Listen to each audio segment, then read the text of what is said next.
We are back with some more Dolphins franchise, and we are entering the bye week here in week 7. We are sitting at 1-5.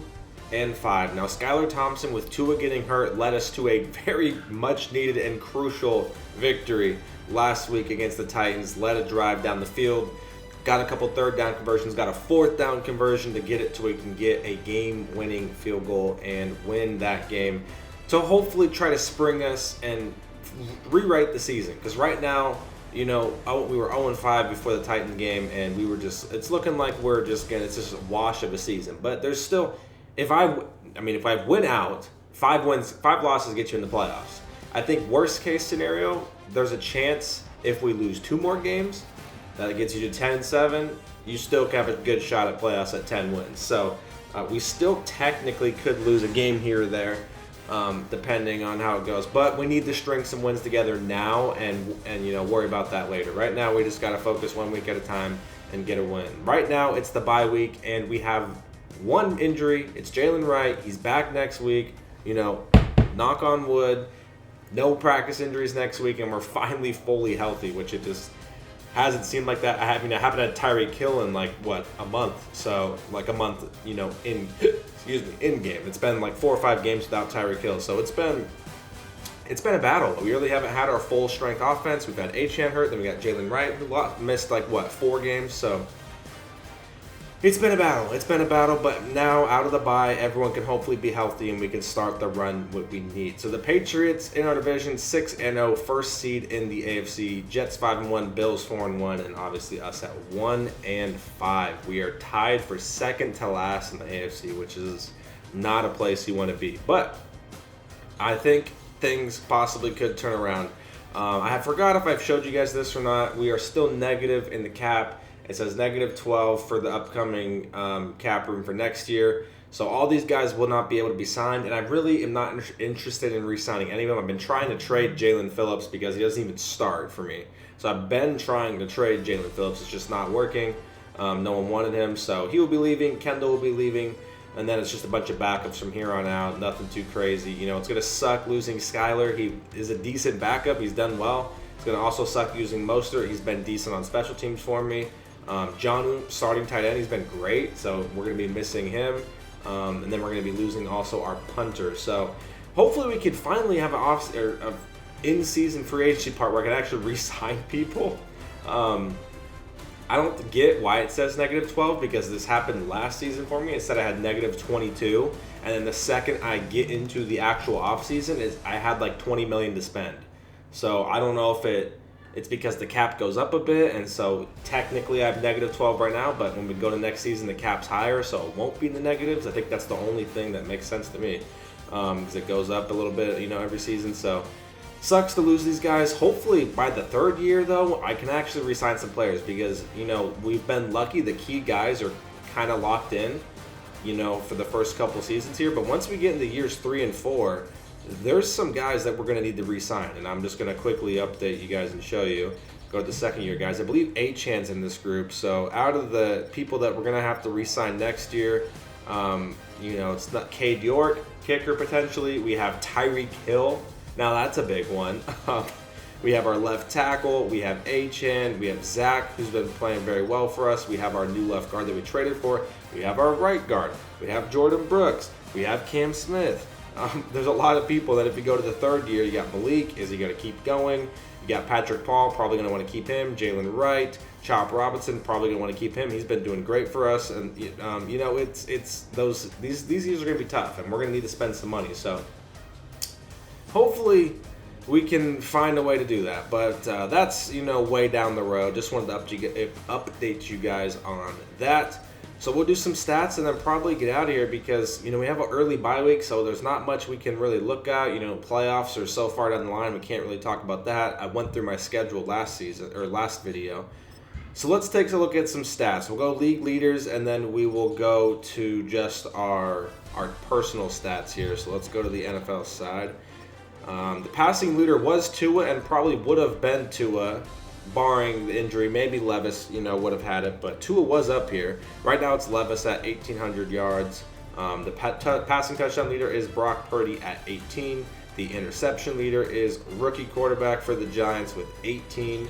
The sack leader is Jaden Daniels with 24. That boy is taking some sacks. Jesus.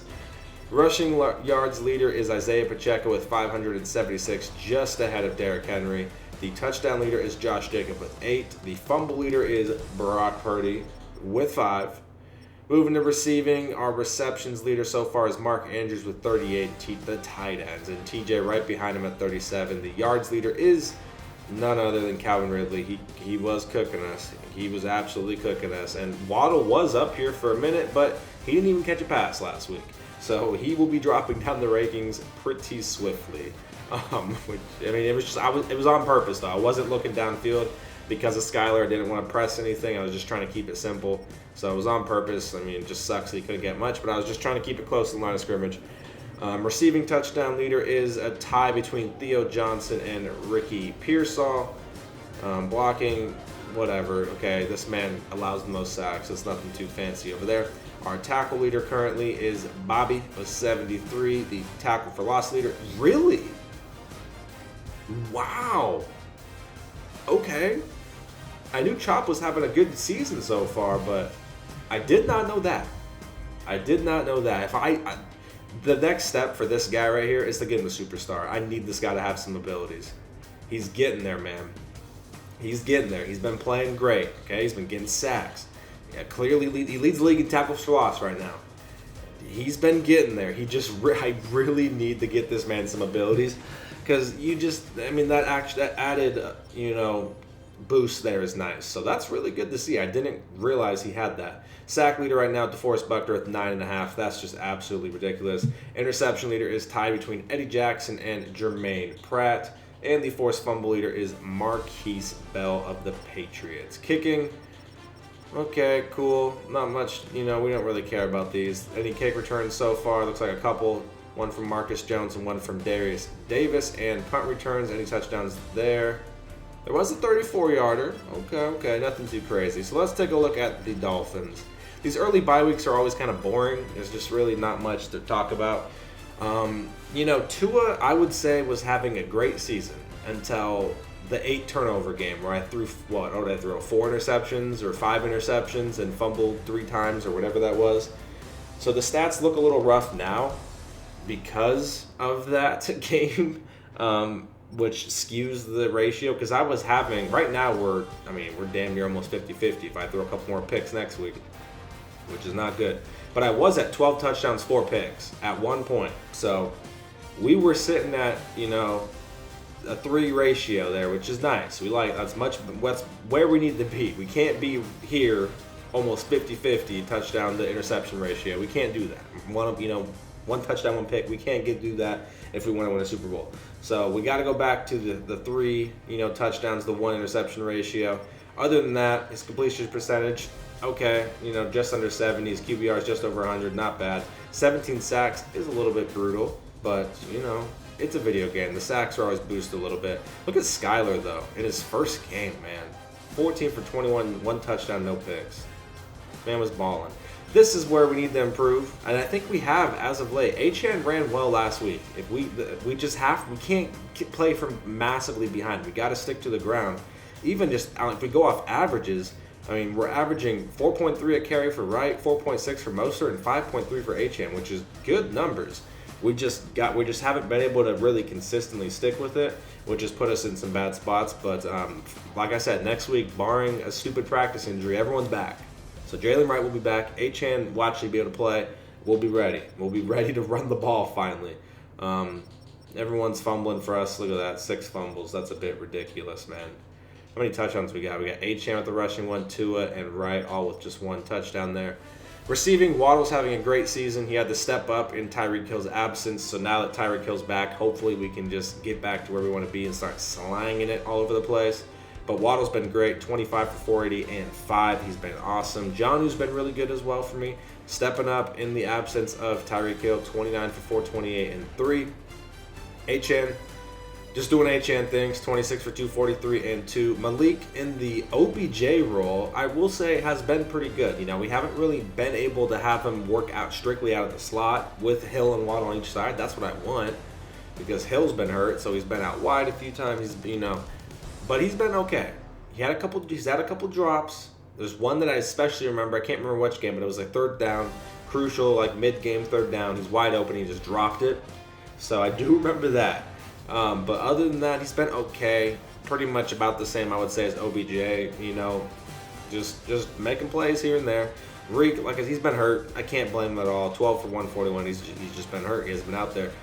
Taj has actually been pretty good in the absence of Tyreek Hill. He's come in and got some snaps, and 10 for 106 and 1. Not too bad there. We got Smythe with 6 for 69 and a score. Mostert 7 for 59 and a score. A couple receptions here for Wright, Ingold, and Mr. Julian Hill.